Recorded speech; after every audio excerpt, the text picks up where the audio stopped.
The Innocen 27A1S is packed with features that will meet the needs of just about anyone. Whether you're a gamer, content creator, or office professional, this display is a great option for your setup. In this video, I'm going to go over all the features and what I like and don't like about this monitor.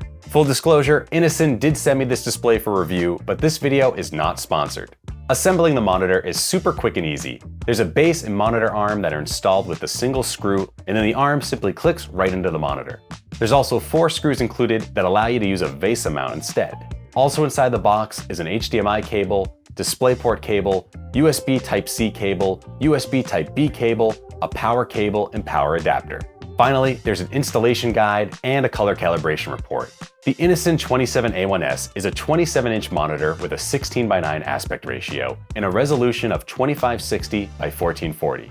It uses an OLED panel with a 1.5 million to 1 contrast ratio, wide color gamut, and 10-bit color, allowing for some truly gorgeous picture quality.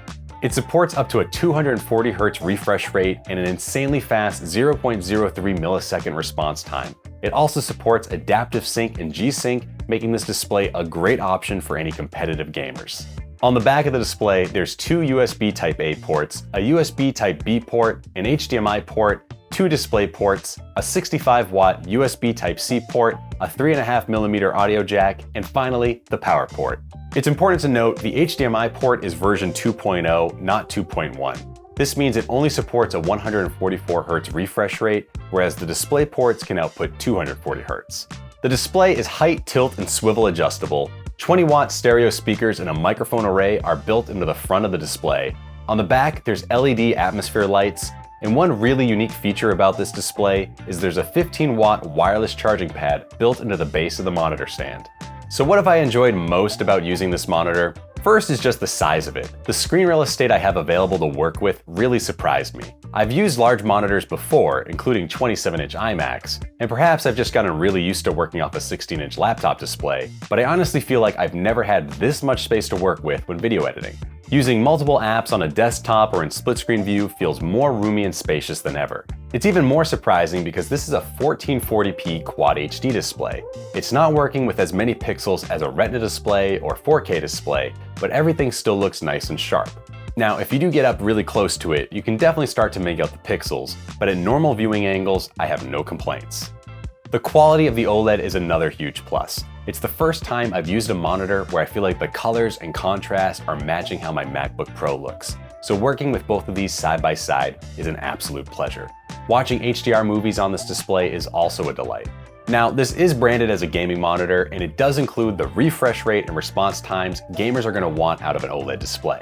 Unfortunately, I'm not really much of a gamer. I don't own a gaming PC, and the only console I have is a Nintendo Switch, which can only output 60 frames per second at most, and since this isn't an OLED Switch, I can't imagine it's taking full advantage of the OLED display. But I will say, using the Switch on this monitor has been an absolute blast, and I think it may have a permanent home on my desk now. The other thing I messed around with a little was hooking up my iPhone to this monitor to play one of the few AAA title games available on the iPhone, Assassin's Creed Mirage.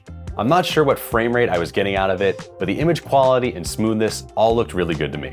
Overall, this display has great colors, great contrast, it's super bright, and has a very fast and smooth refresh rate. Now, you do have to play around with the menu settings a little bit to get everything to your liking, and that's probably one of my first dislikes with this monitor. There's a joystick on the bottom that also acts as a power button, so you click the button to turn the monitor on or off, and that's it. Otherwise, you move the joystick left, right, up, or down to summon the menu, navigate, and select. It takes some getting used to, and I don't mind it as much now, but it definitely wasn't intuitive. In fact, I accidentally selected the Chinese language when first setting things up, and it took me a moment to figure out how to change the language back to English. The built-in speakers on the monitor sound fine, but I still prefer the speakers built into my MacBook Pro more. What's nice is I've got it set up so whenever I'm using it with the MacBook Pro input, the built-in speakers are turned off. But when I switch to the Switch, the built-in speakers are turned on and they do a good enough job for my gaming experience.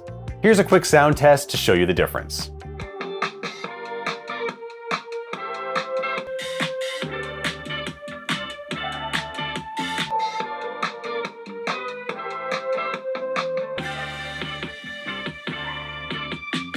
I will say it is a little odd having audio come from my MacBook Pro now that it's off to the side, so I'll likely invest in some dedicated desktop speakers in the future. Also, it is cool that the display stand has a wireless charging pad built into it, but this hasn't necessarily been a game changer for me.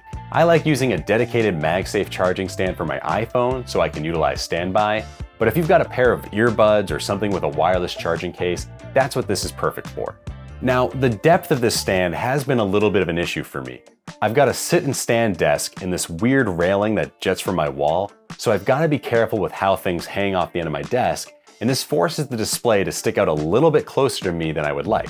I can't even take advantage of the headphone hook on the monitor arm because it would be sticking out too far. I've gotten used to it and it's not too big of an issue, but I might seriously consider getting an adjustable monitor arm for my setup. One other thing to mention is this is a matte display, not a glossy display. There's pros and cons to this. I love the look of the glossy display on my MacBook Pro, for example, but I also love not being able to see my own reflection in this matte display. So, personal preference on whether or not this is a good thing, but I've been liking it, especially for my video and graphics work.